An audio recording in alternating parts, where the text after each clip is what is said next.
Hello and welcome to another Source Sounds video. Here we've got a 2023 Fiat Ducato Motorhome where we have taken out the radio that was in there and we fitted one of these huge 10-inch tablet style Kenwood screens.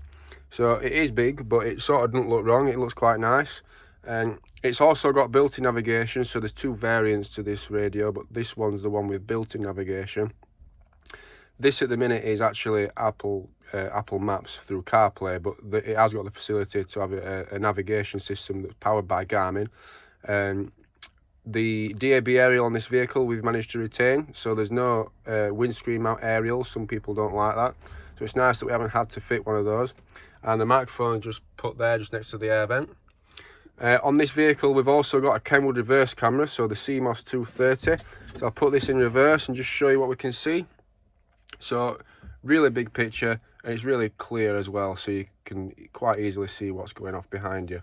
If you take that out of reverse, it'll go off.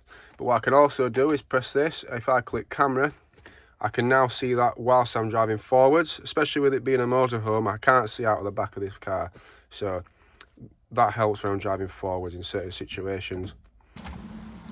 Okay, so just at the back of the vehicle now, you can see the camera just hanging down there. So this is barn doors, so unfortunately it can't go in the bang centre of the back of the car, but that's sort of as close as you can get. It just neat and tidy, the wire's just going up there nice and tidily, can't really see anything. So if anything like this for your vehicle, please give the experts at Source a call on 0114 257 1550. Thank you for watching.